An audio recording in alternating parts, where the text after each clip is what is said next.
सुप्रभात मेरे सभी प्रिय भाई बहनों को। मैं मार्ग के लिए उजियाला कार्यक्रम में आप सभी का हार्दिक अभिनंदन करती हूँ।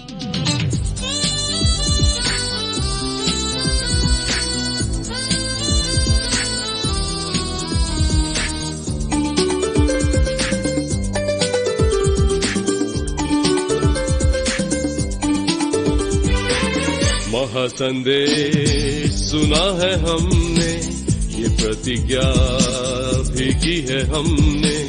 अब ये संदेश है देना सबको, वरना बताएगा कौन उनको।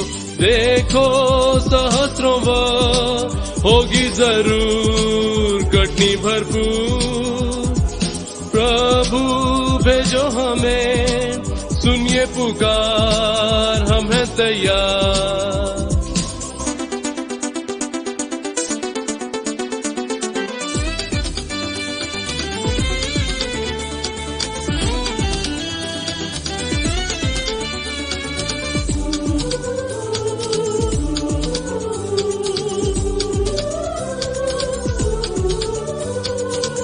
असंख्य वंचित हैं उधार से, कैसे मुंह फेर लें इस सत्य से।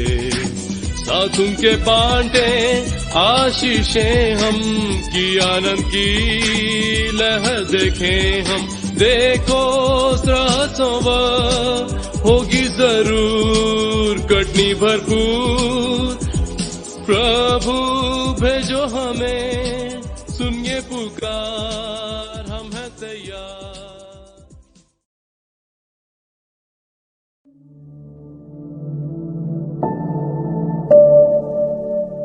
आइए आज के इस नई सुबह हम मनन के लिए परमेश्वर के पवित्र वचन को सुने, जो हमें मिलता है पहला यूहन्ना अध्याय 4 पद संख्या 13 से 16।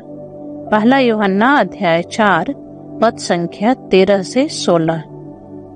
इसी से हम जानते हैं कि हम उसमें बने रहते हैं और वह हम में, क्योंकि उसने अपने आत्मा में से हमें दिया है। हमने देख भी लिया और गवाही देते हैं कि पिता ने पुत्र को जगत का उद्धारकर्ता करके भेजा है। जो कोई यह मान लेता है कि यीशु परमेश्वर का पुत्र है, परमेश्वर उसमें बना रहता है और वह परमेश्वर में। जो प्रेम परमेश्वर हमसे रखता है उसको हम जान गए और हमें उसका विश्वास है। परमेश्वर प्रेम है और जो प्रेम में बना रहता है वह परमेश्वर में बना रहता है और परमेश्वर उसमें बना रहता है। परमेश्वर अपने वचन के पढ़े और सुने जाने पर आशीष दे।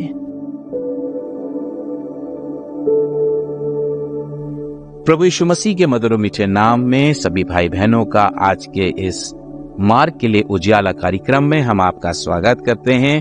हम प्रभु का धन्यवाद देते हैं। प्रभु ने एक सुनहरा अवसर दिया कि हम थोड़ी देर एक बार फिर से परमेश्वर के वचन पर ध्यान और चिंतन करें, जिससे कि उस वचन को जो अभी पढ़ा गया है उससे हम ये सीख सकें कि आज परमेश्वर हमें क्या सिखाना चाहता है।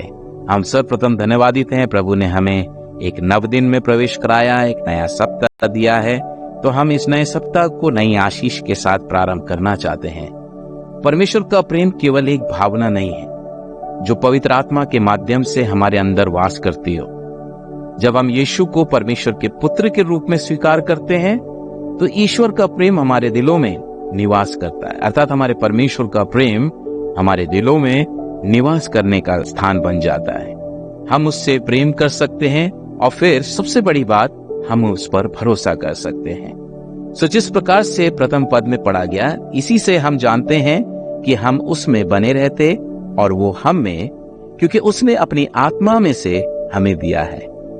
ये कौन सी आत्मा है मेरे प्रियो? यदि हम यूहन्ना रचित सुसमाचार उसका 14 अध्याय उसके 15-16 पद को पढ़े तो वहां कहता है, यदि तुम मुझसे प्रेम रखते हो तो मेरी आज्ञाओं को मानोगे, और मैं पिता से विनती करूंगा और वह तुम्हें एक और सहायक देगा कि वो सर्वदा तुम्हारे साथ रहे।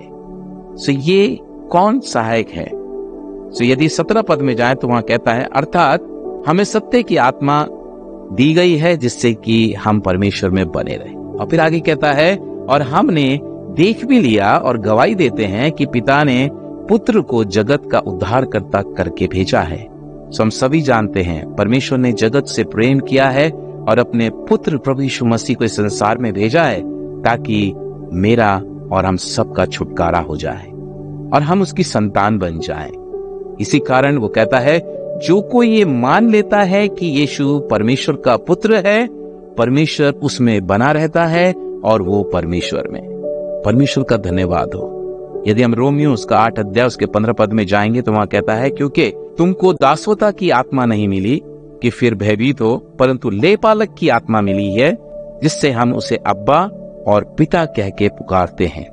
हाँ मेरे प्रियजनों, और यदि हम साथ ही साथ इसके 16वें पद को भी अगर हम पढ़ लें तो वहां लिखता है, जो प्रेम परमेश्वर हमसे करता है उसको हम जान गए और इसमें विश्वास करते हैं कि परमेश्वर प्रेम है।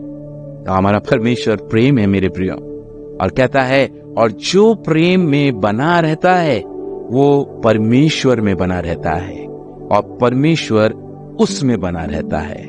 सो हम परमेश्वर का धन्यवाद देते हैं कि उसने हमें आज के दिन ये सिखाने का प्रयास किया है कि हमें उसके प्रेम में बने रहना है। और जब हम उसके प्रेम में बने रहेंगे तो वो हम में बना रहेगा, और यदि वो हम में बना रहेगा तो स्वाभाविक है कि हम उसके एक अच्छे गवाह बन सकेंगे और हमारे जीवन से हमारे परमेश्वर की महिमा होगी। आइए हम प्रार्थना करें। हमारे जीवित अनुग्रहकारी प्रेमी दयावंत प्रभु, हम धन्यवाद देते हैं आज के दिन के लिए कि प्रभु आपने एक सुंदर दिन हमारे जीवन में दिया और एक बार फिर से अपने प्रेम को प्रकट किया है। और प्रेम इस रूप में प्रकट किया कि आपने हमें जिंदों की जमीन पर सलामत रखा है।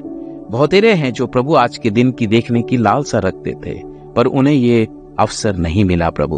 और यदि हमें मिला है तो आप चाहते हैं कि हम इस प्रेम में बने रहें, हम आपके डर, आपके भय में बने रहें, हम आपकी निकटता में बने रहें और हमारे जीवन से निरंतर आपको महिमा मिले।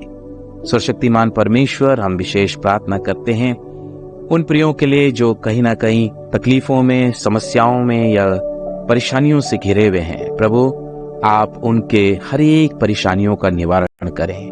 उनकी चिंताओं पर प्रभु आपका ध्यान है, ये हमारा भरोसा। इसलिए प्रभु आप प्रत्येक को अपनी शांति दे, वो शांति जो संसार नहीं देता।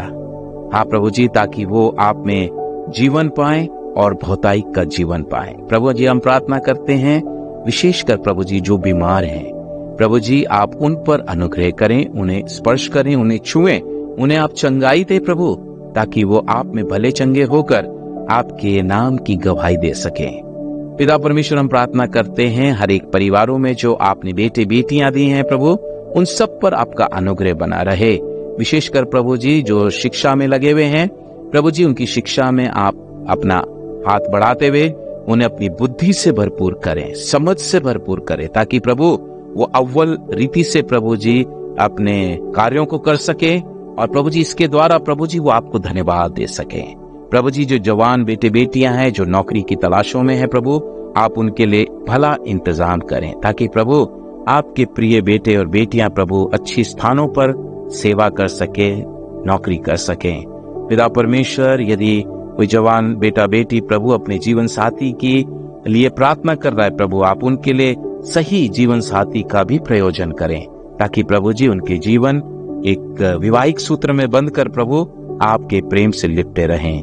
प्रभु जी तमाम दास दासियों को, बेटे बेटियों को आपके हाथों में देते हैं, जिनके हाथों में आपने सेवा की बागडोर दी है। प्रभु जी उनके द्वारा आपका संदेश, प्रेम भरा संदेश, यीशु के कलवरी क्रूस का प्रेम लोगों तक पहुंच सके। प्रभु जी आप सहायता करें, मदद करें। आपके दास लोग आपकी सुरक्षा के बाड़े में पाए जाएं, सुरक्षित रहने पाए, ताकि प्रभु उनके जीवन के द्वारा आप महिमित किए जाएं। धन्यवाद प्रभु, आपने मेरी प्रार्थना को सुना। इसी विश्वास के साथ हम अपने जीवनों को आत्मा प्राण देह सहित आपके चरणों में समर्पित करते हुए प्रार्थना यीशु मसीह के नाम से मांगते हैं, सुने, दया से ग्रहण कर ले पिता, आमीन। महासंदेश सुना है हमने, ये प्रतिज्ञा भी की है हमने, अब ये संदेश मसीह में प्रिय विश्ववाणी प्रार्थना सेंटर में हमारे प्रार्थना योद्धा आपके लिए प्रार्थना करने को 24 घंटे उपलब्ध है। आप किसी भी समय हमारे टोल फ्री नंबर पर प्रार्थना के लिए संपर्क कर सकते हैं। हमारा टोल फ्री नंबर है 1800-270-0 0333। प्रभु आपको आशीष दे।